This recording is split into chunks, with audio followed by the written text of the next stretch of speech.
the next session, which is career success and failure in life.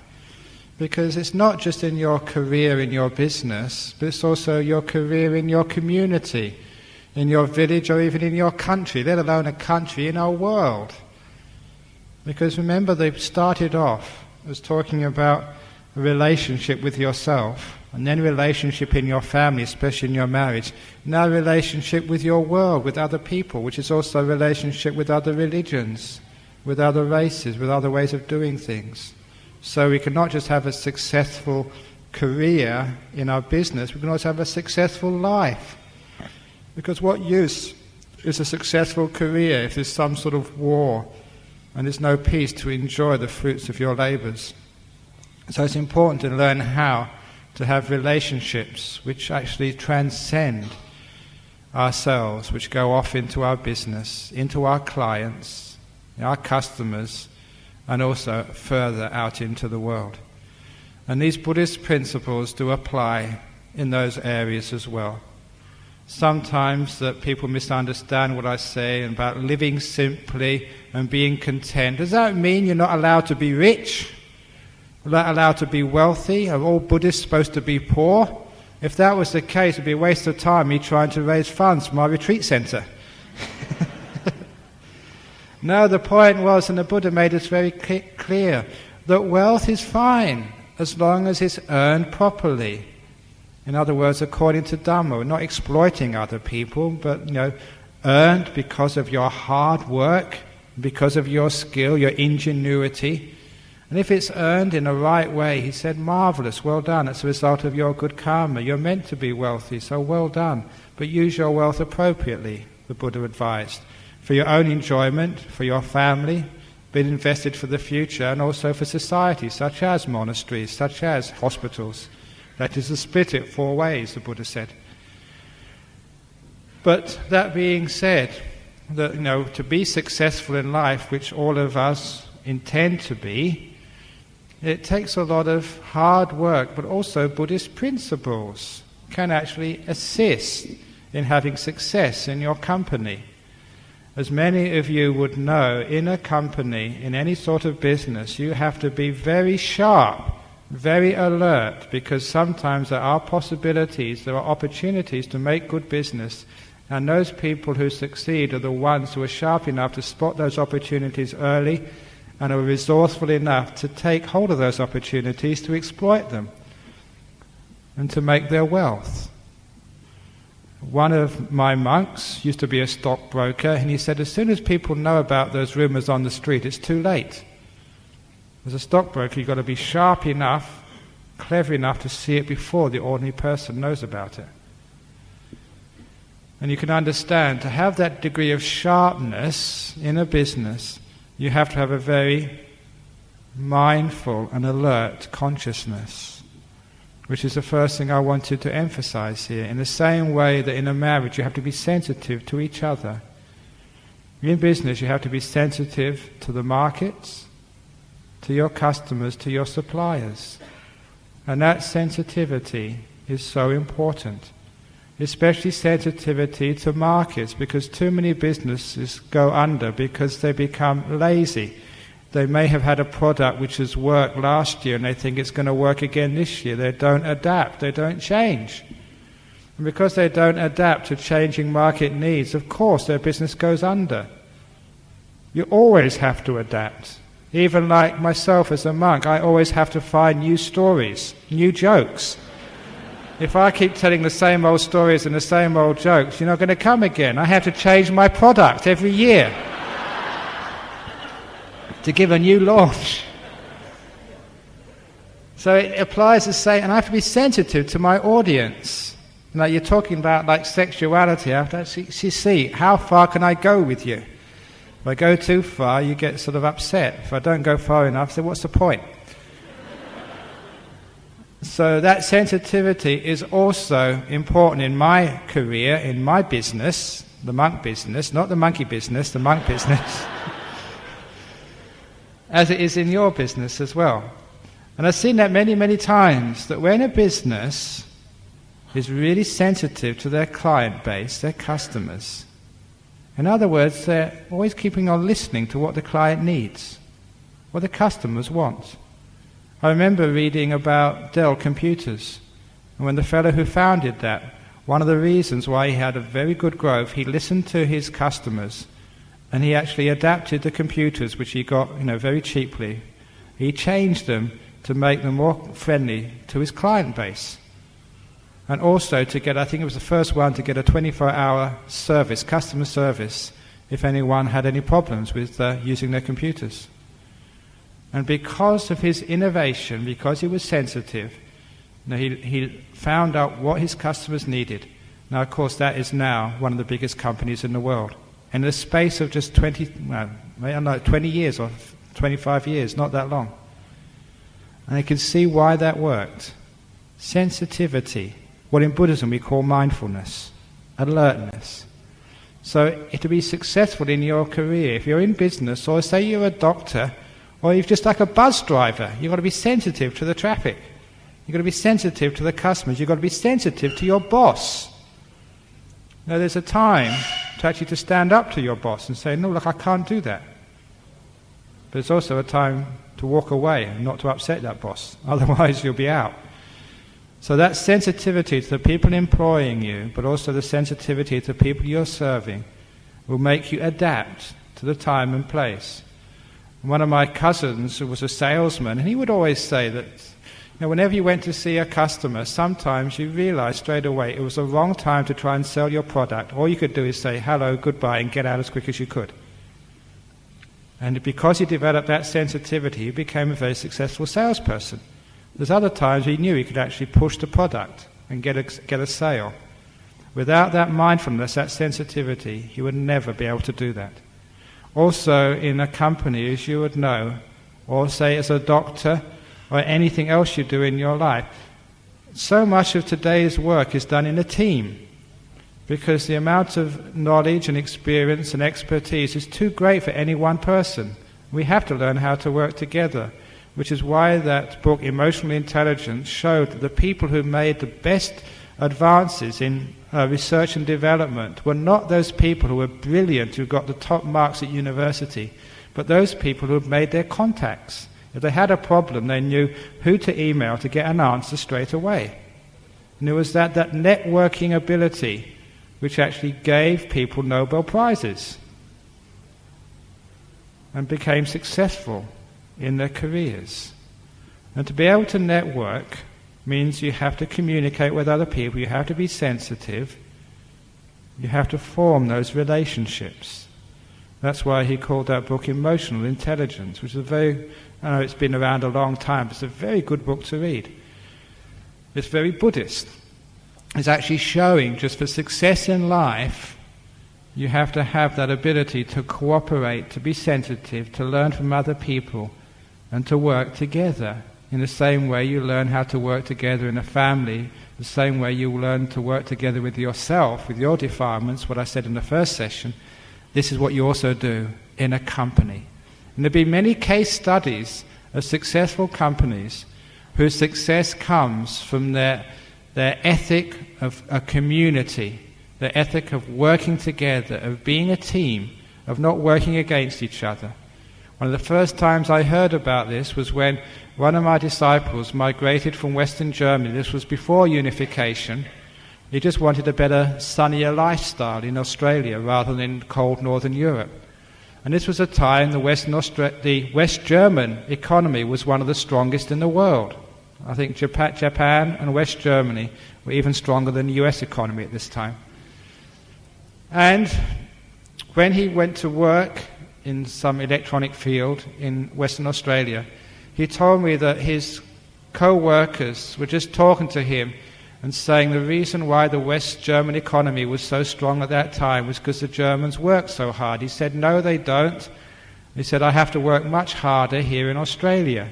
Then why is the West German economy so much better than the Australians, they remarked. And he said, because what I've seen so far in Australia, when we work in Australia, he said, you work like this, against each other. There's too much competition.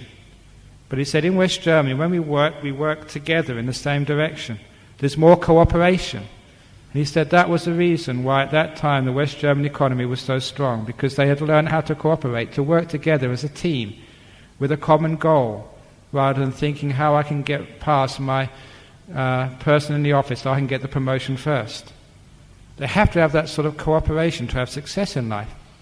So it's not just being sensitive to the market, it's also like the cooperation, the learning how to work with people, to get those contacts, to get that friendship, to have that emotional intelligence, so you can have partnerships. If not actually partnerships in business, like your friends, your business contacts. And always be sharp and on the ball. So many businesses go under simply because of stupidity. They make silly mistakes. And if you are wise, you don't need to make those mistakes. Some of those silly mistakes is because we take it for granted, we think it's always going to be boom times, they overinvest. And obviously, you all know the stock market goes up and goes down. Still people say that there's no more busts in the stock market. Now it's always going to be booms. We have got all the controls in place. But that's what they said years and years and years and years ago as well. There'll always be some busts and some booms. Maybe not as much as before, but you know that what goes up goes down. There's anicca. So it makes sense that when there's good times not to over-invest, but to keep a little bit back in reserve. It makes common sense. Unfortunately, that sometimes, because of greed, too much desire, we don't follow common sense. We get into fantasies. So in business, as in life, to be successful, we have to work hard, but we have to be wise, sensitive as well. If we reach too far, sometimes reaching too far, being too greedy, we lose everything which we have.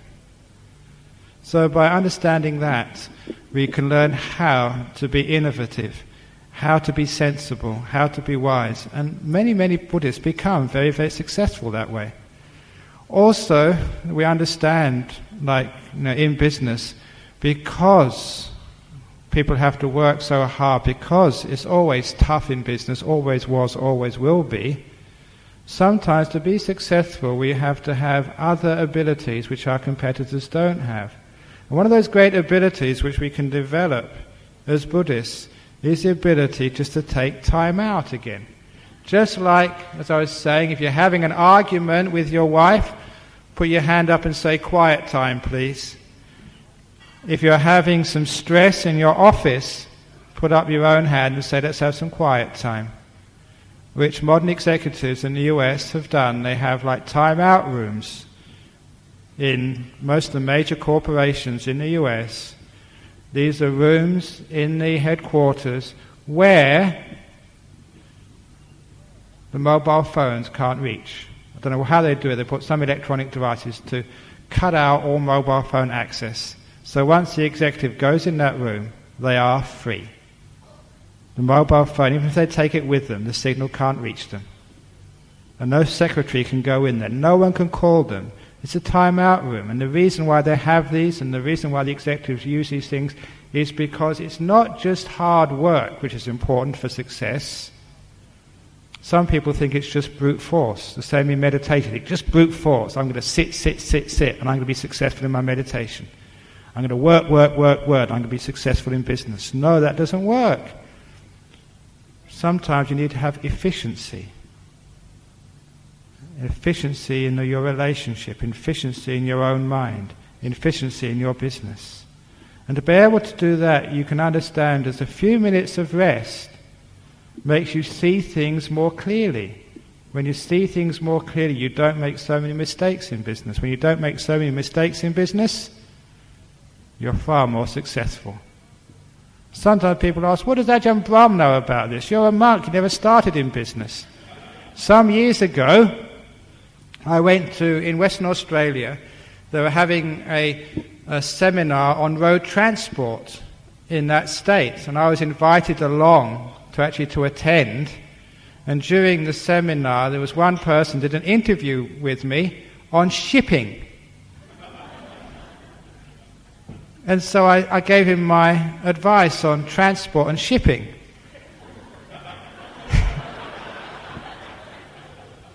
That article was published all over the world. It made all the great shipping magazines. He titled it Zen and the Art of Shipping by Ajahn Brahm. And somebody came up to me, and actually he told me that one of his friends said, "That monk, he really knows what he's talking about." And I replied, "I don't know anything what I'm talking about. I don't know anything about shipping." But still, because you had basic principles, you could apply it to something you had no expertise in, and it was acknowledged as meaningful, accurate, helpful. It's amazing how powerful Buddhism can be. Just the basic principles apply across the board on how to have success. Even in the corporate boardroom, when you have to make decisions, Buddhist principles help. In the boardroom of the state government of Western Australia, I've been told this by several of the ministers in the government of Western Australia, whenever they're having an argument at Cabinet, and I think the West Australian economy, they turn over about 17 billion every year. That's their budget. So it's quite a big company. Whenever they have an argument, the Premier, Dr. Gallup, who's read my book, Opening the Door of Your Heart, he says, "Stop it! We should be more Buddhist about this."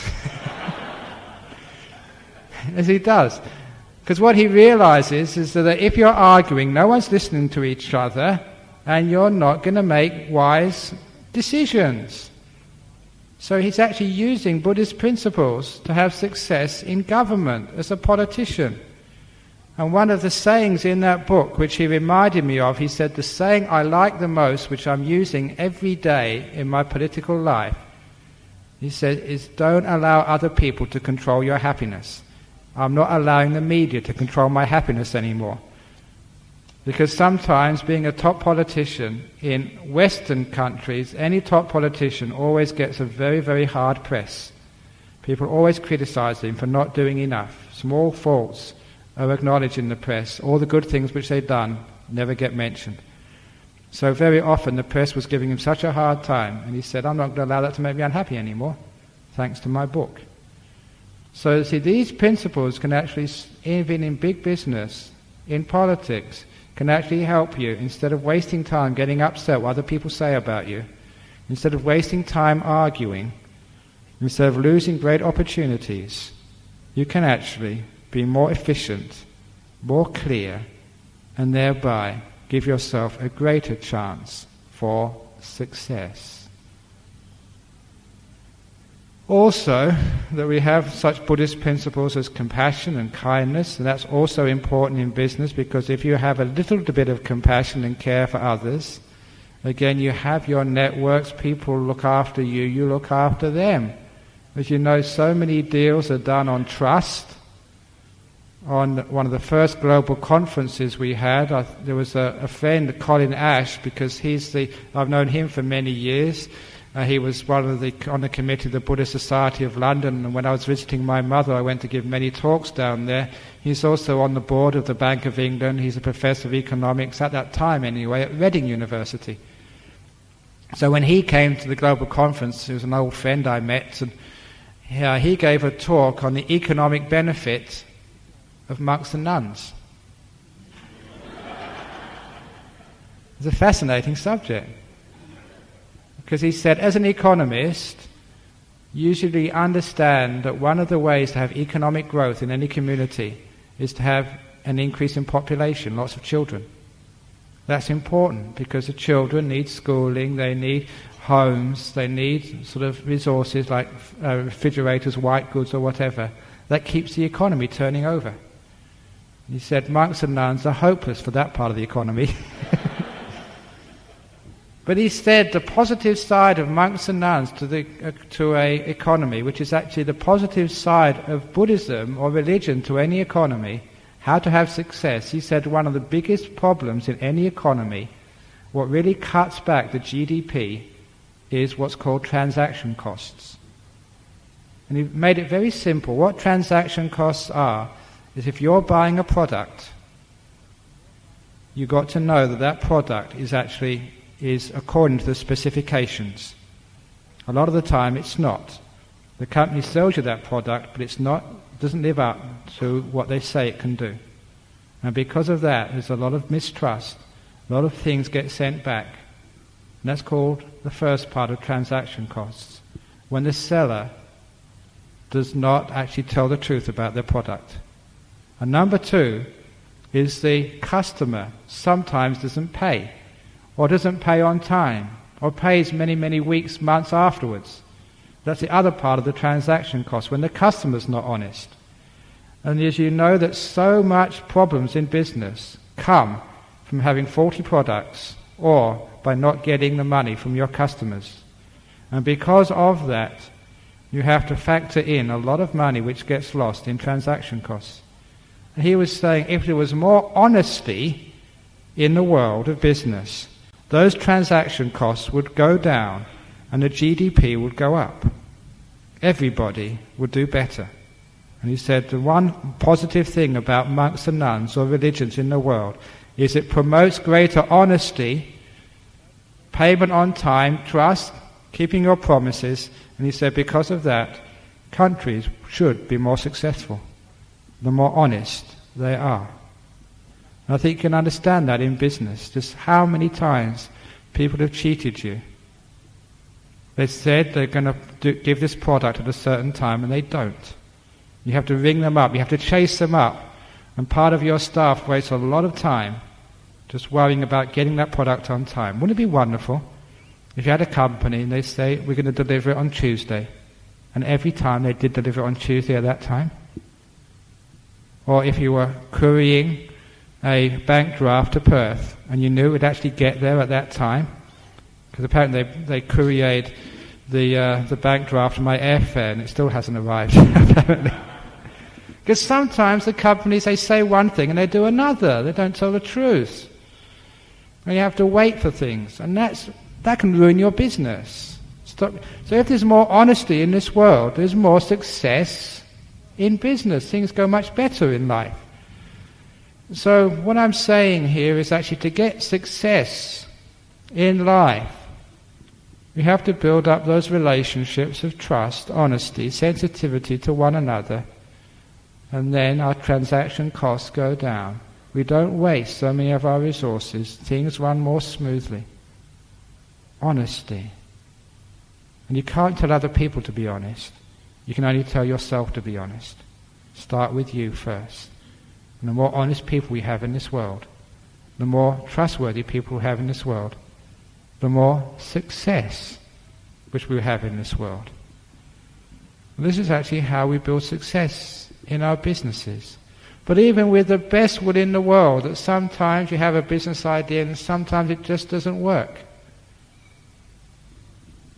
Sometimes bankruptcies happen, but you try your very best.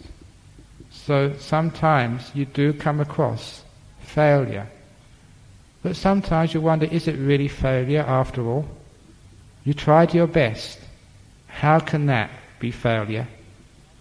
This monk once told me, there's a very good piece of advice for my life. He said, don't try to be enlightened. Don't try to get deep meditation. Just do your very best. And when you go to sleep at night and you look back on your day, if you really put maximum effort, you tried your very best, what more can you do? How can you ever say that's a failure? So he said, if things go right, you become a millionaire or you become enlightened as a monk, that's some karma. But you've done your very best. You've given the karma you have the most positive possibility of success by doing your very best. But don't get disappointed if it doesn't achieve enlightenment if you're a monk, or if you don't achieve being a millionaire if you're a businessman, or the paying off your house if you're just an ordinary working person. You've tried your very best. Well done. At least you'll have that inner success. Having done your very best, you'll be able to sleep well at night. And you'll be able to have much greater inner happiness, inner success, than some people who are just living on the edge because they know that their so-called wealth is built on bad conduct, sometimes illegal conduct, and they know that soon, one day, they're going to be caught. If they're not caught, they're worried every day that one day they'll be caught. I'm talking about people like the head of Tycho, or the people at Enron or wherever, and Arthur Anderson, people who take the easy way out, who don't keep their precepts, and eventually, if they don't actually get caught now, they're worried about being caught. And all of their wealth, their success, is of no use to them when they're in jail. So this is actually keeping that sense of morality in business. And then we do actually become successful. If we don't actually become successful, we try very hard. As one person once said, they gave this advice: whatever you do in life, make sure you have passion with what you do. You really enjoy what you do.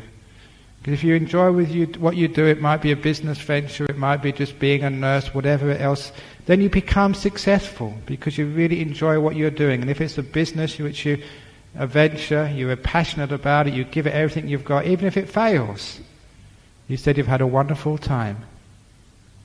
A time of great enjoyment. So how can that be called a failure? So when you look at what the real meaning of success and failure in life, you give it everything you've got and you try to do your best. If it fails, it's only the world calls it failure. At least you've given it a try. You've given it a go. Even as a monk, sometimes I take big risks. Even as a monk, I live life on the edge. Because you never know. You make choices about building up monasteries. You never know whether it's going to be successful or not. In my life as a monk, many things we tried and we didn't know whether we were going to succeed or not. Even just 21 years ago, going to Australia and building a monastery.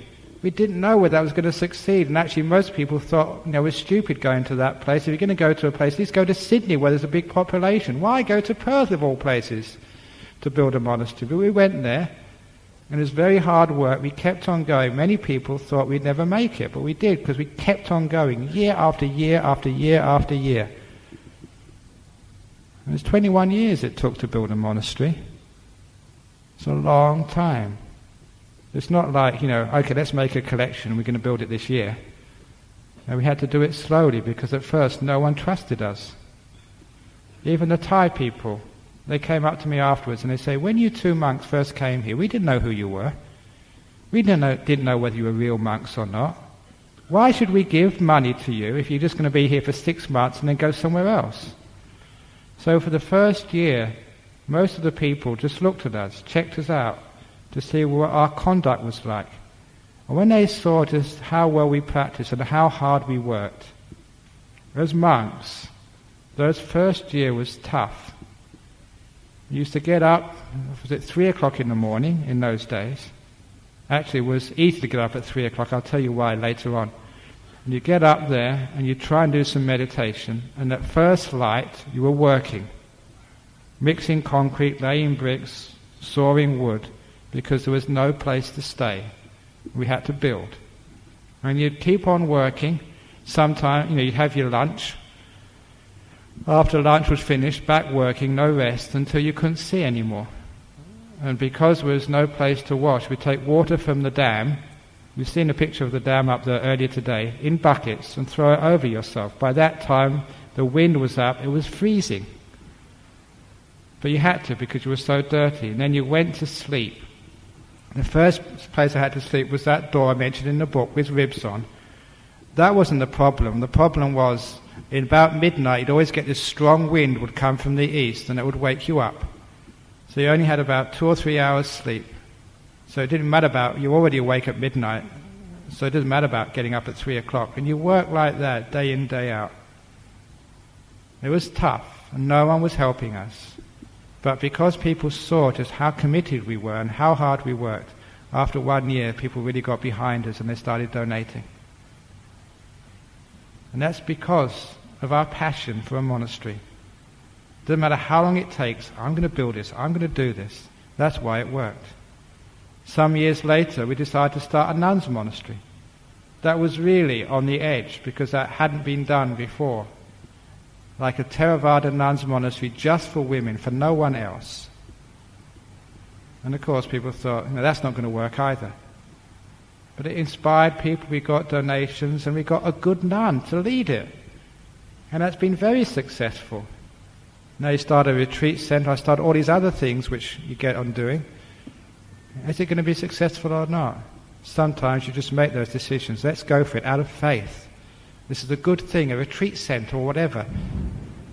And because you have faith, it works.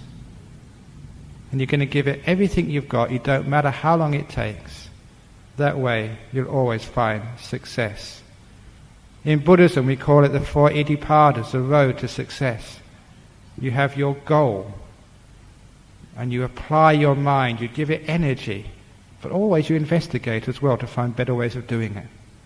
That in Buddhism is called the road to success. In building monasteries, in building companies, in having a relationship, whatever you do in life. Hard work, keeping on going, never giving up on your goal. Which is why earlier, when someone had said, do I believe in divorce? I don't believe in giving up on a good cause. Just keep on going, going, going, going. That's what I've done for 21 years. Just keep on going, going, going, going, going, going. And eventually, because of your commitment, you usually achieve your goal. As it says in the Chinese art of war, it said even if your enemy's got fewer troops than you have, even if they haven't got as many armaments as you have, if they are more committed than you are, you're going to lose. It's that degree of commitment which you have. You say, I'm going to keep on doing this, I'm going to keep on going, I'm not going to give up. That's why you eventually win. So, that is what you hear in motivational psychology courses. You've heard it here for 60 ringgit, not 6,000. How to have success in your life. Don't get divorced. This is a woman I've married. I'm going to work this out. We're going to stick together. Because there's nowhere else to go. You know that story? I'll finish off with that story. Isn't it wonderful? Apparently you were short of rain. In the last couple of days, the rain has come here. So all of your brown lawns, the dry grass is becoming wet. Why is that? Because the heavenly beings are so happy with all of you coming to this seminar. It's success.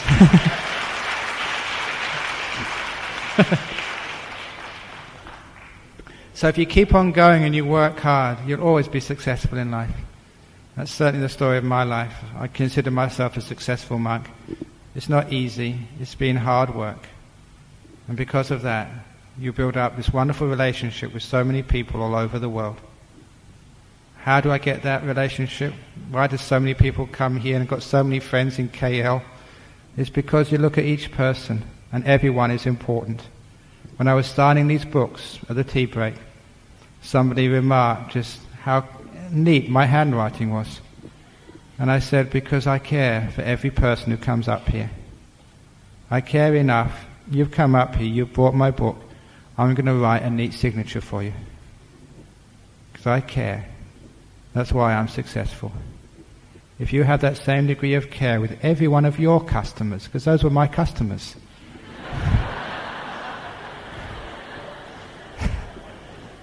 If you care that much on your customers, you will have as many customers as I have. And you can see what the road to success is. So I think I've said enough about that. Now let's open it up for Q&A. So that's how to be successful in life, in your business. I already said about in your family, in your monastery, whatever else you're doing. So Q&A now. Yeah, we've got the first question already. Ajahn Brahm, could you please elaborate a little bit on right livelihood? What if, for example, for some reasons, somebody is a butcher, and then he finds Buddhism, and he realizes that it is not a favorable livelihood? Okay, you're asking about right livelihood, especially if you're a butcher. This actually was a story from Ajahn Chah's time. There was one of his disciples, actually, that he went to see Ajahn Chah to ask for a lottery number, because Ajahn Chah had psychic powers. He was very poor, But as soon as he actually came to ask Ajahn Chah, even before he'd opened his mouth, Ajahn Chah said, "You've come for a lottery number, haven't you?" He read his mind. And that so impressed this villager that he became a disciple, and a very good disciple of Ajahn Chah. His name was Poor And anyway, that he decided he wanted to take the 5 precepts. But he said, "How can I take the 5 precepts? Because I have to catch fish for my family. This is like a subsistence economy. I grow rice in the wet season, and I catch fish. That's all we can live on because there's hardly any vegetables." So this is your question: how do you make right livelihood if you're a fisherman or you're a butcher? And one of the wonderful things about Buddhism, it's practical. What Ajahn Chah said, he said, "Okay, carry on catching fish, but only enough to feed your family, not enough to sell. In the meantime," Ajahn Chah said, "this is only a temporary measure. In the meantime," Ajahn Chah said, "I'm going to teach you all I know about herbal medicine." Because the forest monks had to know herbal medicine. It was part of what you learnt in those days, because there were no doctors. You were in the jungles. If you didn't know how to cure snake bite, you would die. There were no mobile phones to ring some ambulance. So all those old monks, they were these great repositories of knowledge about the herbs which grew in the jungles. And Ajahn Chah was very knowledgeable. So he taught this man everything he knew about herbal medicine, until the point came, this farmer did not need to catch fish anymore. He made his livelihood from medicine. He became known in the area. His medicine for typhoid was well known. And the hospital, because some of our monks got typhoid, he said, "Why are you coming here? Go and see this man. His medicine is much better than the chemical medicines." So he became very well known, and he was the local medicine man. And he didn't need to catch fish anymore. Now that was actually how you deal with getting right livelihood. If you are a butcher and you're having to feed your family, you can't tell that person, "Stop it right away," because that would be unfair for the family. You have to say, "That is wrong livelihood. See if you can actually learn another profession. Change. But do it gently, do it slowly, but make that your goal to get another profession." I don't know if I told you this story, but during the Second Gulf War, one of our members, a close member, is a past president of our society. He also, because he's a very kind man, he volunteers for a group called the Samaritans, which offers counselling by phone to anyone who's suicidal. It's a well-known number. If anybody in the community is about to commit suicide, they know this number as a last desperate attempt to get some advice. And he was the president of the Samaritans in Australia. They only take that role for 1 year, but most of the time, once a week, he spends all night on the telephone answering people who were so depressed they were suicidal. During the Second Iraq War, he got a telephone call from an English-sounding man who announced to him that he was the inventor of the cluster bomb, who had migrated to Perth. He'd just seen on the TV what his invention had done in Iraq. You can imagine the suffering that man felt when he saw just the children whose bodies had been torn apart by his bomb, by the mothers who'd lost their children, the wives who'd lost their husbands because of his invention. His suffering, I can't imagine what it must have been like.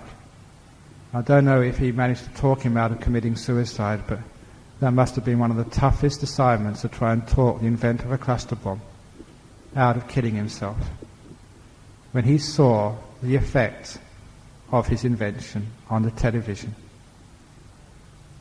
That's why the Buddha said dwelling or dealing in alms is bad karma. The pain, the suffering, the tears you cause is huge. When you see that, you can't live with yourself. So that's why the alms trade is called wrong karma. Being a butcher or a fisherman is bad karma. Anything which kills, which harms, is called bad karma. There's Bhikkhu Hai once told me, he met once the executioner of Malaysia, the one who actually hangs people. And he said when he came into the room, everybody just felt so uncomfortable around this guy. They were scared. This aura, what you feel around him, which is so negative, as you can imagine, from someone who is paid to be the executioner in the jails of Malaysia. That's why it's bad karma. So you can understand that what the Buddha said is not theory. You can actually know that for yourself. You can feel it.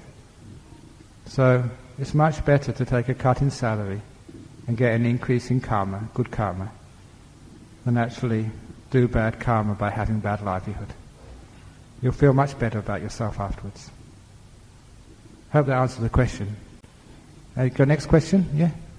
Thanks.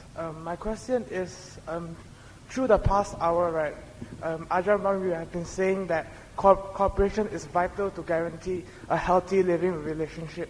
Well, consider these two scenarios. A is an individualistic leader in the sense that he unites all the members of his group by brute force, and through this he is able to make each and every member cooperate to achieve a specific motive. And B, however, is a group leader in the sense that he works together with the group to work towards a specific objective. But however, B uses a very friendly and direct approach. However, B's leadership is somehow questionable as he uses a very friendly way to approach his colleagues. His leadership, his rank would be almost the same as there is no brute force involved. So in your opinion, Ajahn Brahm, which of these two leaders, A and B, is best in accordance to Buddhism? Thanks. Okay, not just in Buddhism, the best leader is always the one who encourages people rather than uses brute force. Because you find out what happens if you use brute force. Sooner or later people rebel. You use brute force. After a while people don't do anything. There's an old Buddhist story, which many of you may remember, the story of Nandi Visala, the ox. It's one of my favorite Buddhist Jataka tales. In this story, I hope you're sitting comfortably, once upon a time, there was an ox named Nandi Visala. This was the time before Walt Disney, but even in those days the animals could speak. And one day Nandi Visala, the ox, went up to his master, who was a very poor farmer, saying, "Master, you're getting very old. It's about time you retired from pulling the plough. And me too, I'm getting old too. I want to retire."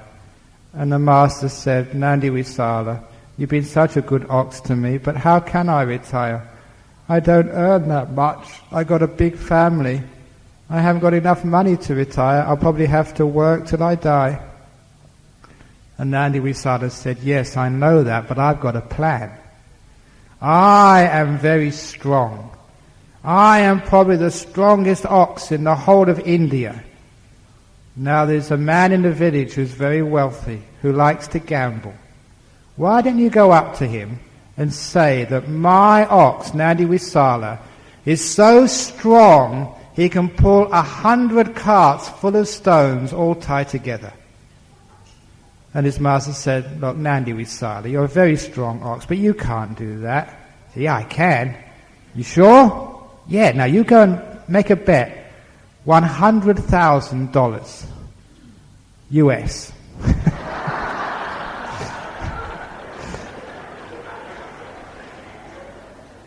If you're going to do it full on. That my ox can pull 100 carts. He won't believe me. He won't believe I can do this. Just like you didn't believe me. But I can. And then we can make $100,000. That means you can retire, and so can I. All I ask you to get some good grass every day. That's all. You can keep the money. I just want some grass." So the man said, "Okay, we'll do it." So he went to the rich man in the village and said, I wager you that my ox, the strongest ox in the whole of India, can pull 100 carts full of stones all tied together. He said, no ox can do that. My ox can. I bet you $100,000 US it can. Okay, you're on. Because the rich man would always want to get more money. So because it needed 100 carts, and the farmer never had those many carts, they had to get everyone in the village to join together, to borrow a cart from here, a cart from there, to tie them together, to fill them all with rocks. And when they'd filled them all with rocks and tied them all together, they tied Nandi Visala, this big ox, to the front cart. And with all the whole village watching, especially the rich man, Nandi Visala's master got onto the first cart and said, okay, pull these carts, you stupid ox. And at that, the ox stood absolutely still. Come on, pull, he shouted at his ox. And the ox never moved. If you don't pull these carts, I will whip you, said the master, picking up the whip. The ox didn't move. And the master whipped him. Still he wouldn't move. And people started laughing. What a stupid farmer that was. No ox can pull those carts. People started laughing, and the master started crying when he realized he'd lost $100,000 US. He couldn't afford that. He would have to sell all his land and he'd still be in debt. He was ruined. He went to a tree and wept. How stupid and foolish he was to have believed his ox. And as he was crying, absolutely ruined, he felt something wet and moist in his ears. He looked around and he found that that was the nose of his ox, Nandi Visala. And Nandi Visala said, why are you crying, master? Because of you, you stupid ox. You said you could pull those carts and you can't. But I can, said the ox. No, you can't. Yes, I can. Well, why didn't you? And the ox said, because master, you called me stupid. And then you shouted at me. And then you even hit me. Now, I'll never do anything if you're that mean to me. It's a bit late now, said the master. I've lost my money. He said, no, you haven't. I've got plan B. Now, said the ox, those carts, they're still there. They haven't unloaded them yet. You go to that rich man and you say, I bet you that my ox, Nandi Visala, the strongest ox in the whole of India, can pull 100 carts made of stones. And this time I bet you 200,000 US. I'm sure the rich man will accept that. So he went back. He had nothing to lose. So he went back to the rich man and said, my ox, that was only a rehearsal. This is the real thing. I bet you $200,000 my ox can pull all those carts. Okay, you're on, he said. And this time all the villagers were thinking, what a stupid man. Now he's going to lose another $200,000. So they tied Nandi Visala to the front cart. And the master went up to the front cart, stood on it. And this time he said, dear ox, kind ox, oh faithful ox, if it's not too much trouble for you, would you mind, if it's not too much trouble, if it's too much, don't mind, would you mind just pulling these carts just a little bit, just for me? And that ox strained all his muscles. You can see the veins standing out from his side. He pulled harder than any ox in the whole of India had ever pulled before. And what happened? Nothing. That was really heavy.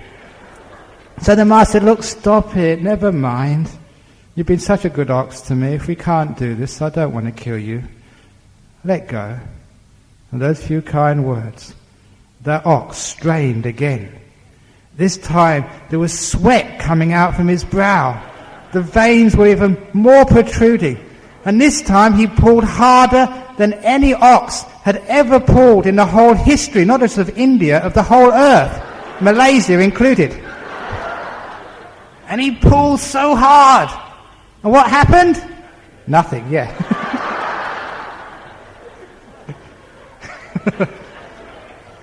The master said, look, stop it. I know you're kind, ox, but I don't want you to hurt yourself. I'd rather be poor and have you as a friend than have you die. let it go, kind ox. Now those real, selfless, compassionate words. The ox strained again. This time, he pulled, not only the veins were coming out of his body, the sweat was pouring down, the eyes were bulging out as well. And he pulled harder than any ox had ever pulled in the whole history of the universe. Even in Mars, no ox had ever pulled so hard. And you wouldn't believe just the effort this ox pulled. And first of all, you just heard a little creak. Something moved. And from that first little creak, there was another creak, a little bit louder, as another wheel started to move. As you know by the laws of friction, once things start to move, the friction gets less. The carts were moving. It was a miracle. And all the people were cheering, which made the ox pull harder. And after a short while, everyone was cheering and laughing as the ox had pulled these 100 carts. Everyone was cheering. The master was crying with joy. The rich man was crying also. He'd lost $100,000.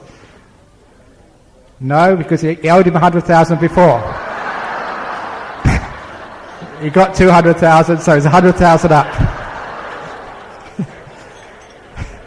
Pay attention.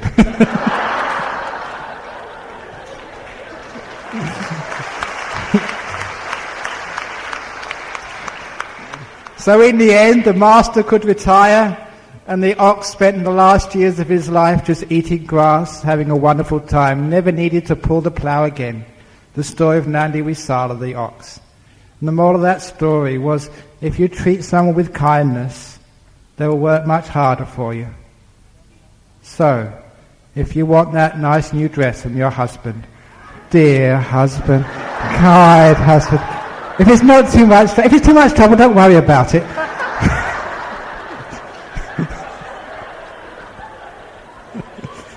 That's how you get your dress.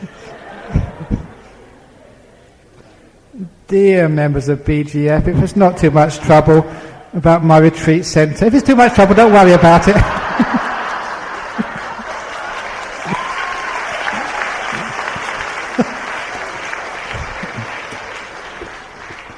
That's how you get things done in the world. So in a company, that was actually the story told by the Buddha. And I found that works in life. You get much more help when you're kind to others than when you're demanding and forceful. People want to help.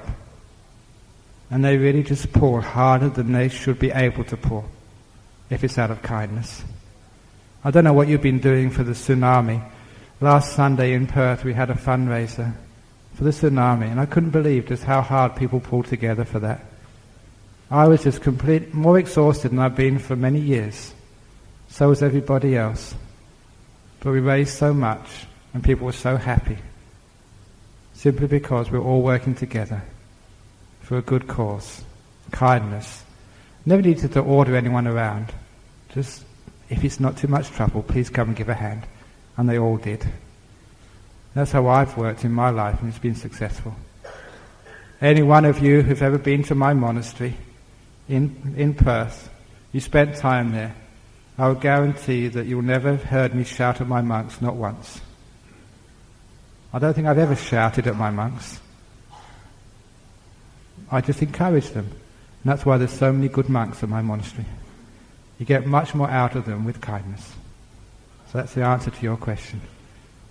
My experience is the best leader is one who leads, encouraging with kindness than with force. Next question. Yeah. Which one is it? Ajahn Brahm, we know that relationship is very important, but we also know that one hand we cannot clap. So if you have do your very best to build the relationship with others, and yet it was not working, in this situation, how should we proceed? Because as a lay person, we know that we have our own limit as well. I think, are you asking if you're starting a relationship but it's not working? Yeah, you have tried to do your best to improve the relationship or whatever, but it's not working, and you, by yourself have your limit, and you cannot proceed anymore. How should we go at this junction? Well, sometimes you say, I can't proceed anymore. Sometimes I think that's giving up too easily. Keep on going. Doesn't matter how long it takes. Keep on going. Keep on going. 1 year, 2 years, 3 years, keep on going. Don't give up too easily. If it's not working yet, keep on going. Because patience is one of those great virtues of Buddhism. And was it that story? There was a Japanese monk. Apparently he killed someone out of anger. And for his penance, he saw in this road, there was a big rock had fallen along the road. He decided actually to try and make a thoroughfare through it. And so he managed to beg a hammer and a chisel. And he started chipping away at this big stone rock. Every day he would work hard, and I think after a year he'd only got a foot through the rock. It was so solid. But when one of the shoguns saw this, he said, "This guy's crazy. How can you put a hole through this rock? It will take him 100 years." But he never gave up. He kept on trying. And the shogun was so impressed because he was working so hard. He sent some of his workers to help. And he got all this help, and eventually they got through. I think that road is still there, with a sign on actually how they built this tunnel through this huge rock. Just one person, one monk, didn't care how long it took. He was going to carry on. And when you have that degree of persistence, it's amazing what forces, either your friends, actually come to help you when you realize how committed you are. So, actually, maybe I'm idealistic here, but I don't think any relationship should be thrown away that easily. I don't think people should be thrown away that easily. I think we give up too easily, I think, is the message here. So maybe try again. Doesn't matter how long it takes, keep on going. Because if you can't make that relationship work, maybe you have to be with that person in your next life. If you don't make it work this life, maybe the next life you'll be married to that person. So, it's unfinished business, so finish it off as soon as you can. If it really is beyond you and it's driving you crazy, okay. But make it as a last resort. Don't give up too easily in life. Next question. Hello, Ajahn Brahm. Thank you once again for coming to Malaysia to share Dhamma with us. I have got 2 questions, and that is, number 1, what is an A-star student in the Dhamma? 2, what is a successful business plan for the Buddhists? Okay, what is an A-class student in Buddhism? I suppose the A-class one is one who is selfless, who never thinks of themselves as an A-class one, who doesn't actually judge themselves as A-class, B-class or C-class. Someone who is just does as best they can, who is kind, who is generous, who never actually seeks for recognition in what they do. And sometimes they're the people who you don't see, the ones you don't see up on the stage, the people who work selflessly behind the scenes, because they don't really want to put themselves forward, they're just serving for the sake of serving. They're so selfless and kind. Sometimes the best enlightened beings are the ones you never actually see. There's one of these monks, his name was Ajahn Dun, passed away only recently. He was this great arahat who lived in the northeast of Thailand. No one knew about him. Only a few monks knew that he was fully enlightened. He was just this old monk who lived in the village, who would go on alms round every day. And the local villagers thought he was just an old monk, that's all.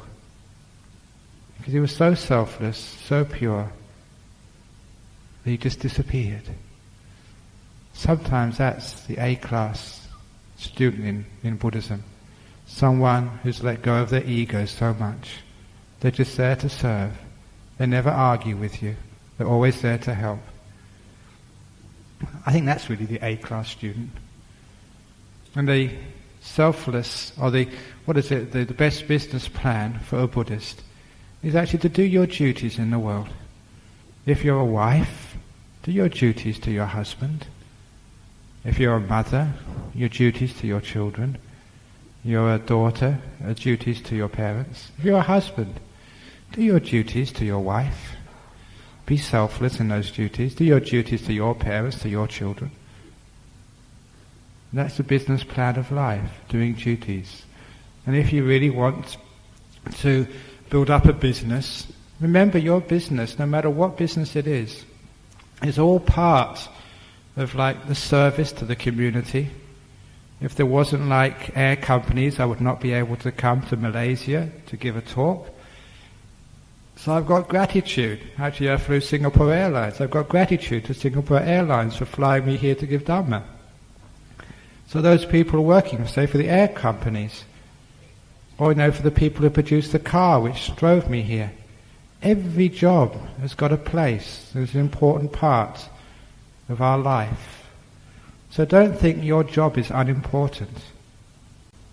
So your business plan is actually, whatever job you have, I'm going to do this to the best of my ability, to do my duty for my employer, to do my duty for my customers, to work hard, so I can actually have enough funds to look after my family, to look after my children, to myself, and also to have enough funds to make punya, to make merit in this world, for my next life. So that's a successful business plan, for me anyway, to do your duties, to work hard, not just for the money, for serving your community, to serving your country, to serving your world, to make it a better world. And what money you make, share it out between your own, that 4 ways the Buddha said, for your own happiness, for your family, for investment, and also for charity, charitable works as well. And that's the best business plan, made by the Buddha. Yeah? Ajahn Brahm, just now you emphasized a lot on honesty for businesses, successful businesses, and also spiritual. In like doing business or when we are in the business, it's very difficult to be honest. I mean, I can't buy a pencil for $1 and tell everybody I bought it for $1 and then sell it for $1, isn't it? And sometimes our profit, like sometimes our customers or clients ask us, we can't tell them the truth. So how do we approach this? Okay, in business, there's a lot of people say that, you can't tell people the truth. Okay, don't tell them people the truth, but don't tell them lies. So don't tell them how much it costs. And it's true, I think there are some things which are understood in business, that you have to make some sort of profit. You don't tell your competitors where you're sourcing your materials. You don't tell your competitors your profit margins or the secrets of your business. But as long as you're fair, in other words, you make a fair profit. You don't exploit people. And you may not actually tell the truth to your competitors or to business, but you don't tell lies either. I think that's very important in some things, especially when it's, telling your customers about what your products can do. If you sell a pencil, but it's only a piece of wood because you forgot to put the lead in the middle, then obviously, your business is going to go bankrupt pretty quickly when you lose the trust of your clientele. So don't lie to your customers. And please don't lie to your staff either. Otherwise your staff will not want to work for you. Okay, maybe there are some areas in business which I don't know, because my business is the monk business where it works, to be honest. But in other businesses, okay, fair enough, it might not work. But at least try and lessen your dishonesty. So actually try and be more honest. If you can't be perfectly honest, at least be more honest. So we start from there, and then we can work upwards. But it reminds me of a story of one of the disciples in Sydney, that he had some big business, I think it was in catering or something. And, no, it's in some other business, not catering. But there was some people from Taiwan who were sort of interested in some big contract. It was a multi-million-dollar contract. And after many negotiations over the internet, they flew to Sydney. They had a deal ready. They negotiated the details of the deal. Both parties agreed, and they were ready to sign. But the Taiwanese business people told my friend, he said, we'll sign this evening in the bar. This evening you will buy us drinks and you will supply us with prostitutes. He said, that's our tradition. You pay, we enjoy, and then we will sign the contract. He said, look, I agree on the contract, but I don't agree on that part of the contract. He said, I'm a Buddhist, and I keep my 5 precepts. I don't drink alcohol. I will not go to the bar with you. Also, I have a wife. I'm faithful to her. I will not go with any prostitutes. And the Taiwanese business people, apparently, they got very upset with him and said, look, if you don't do this, there's no deal. It's either do our tradition or we won't sign. There's many millions of dollars were involved. He said, okay, I'm not going to sign. And the Taiwanese business people walked out. He'd lost the deal. I was very impressed with that business person. He'd rather keep the 5 precepts than actually make money for his company. However, the story never ended there, because that evening he got a telephone call. The Taiwanese were at the pub, at the bar, and they'd been talking, they said. We've been thinking, it's much better to sign a deal with someone who's moral and virtuous. We're coming over straight away. They signed that deal at his house. He stood his ground on moral principles, and the business person realized, if you're going to do business with someone, isn't it better to do business with someone you can trust? If he doesn't cheat on his wife, he's not likely to cheat with us.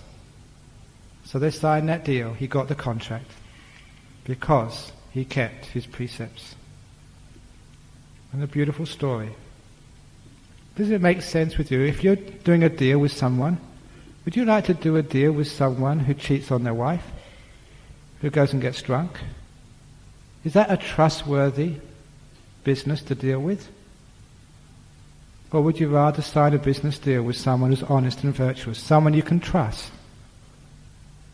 I know who I would sign that business deal with. You're much more likely not to lose with honest people. So, who would sign a business deal with you? Many people, if you're honest.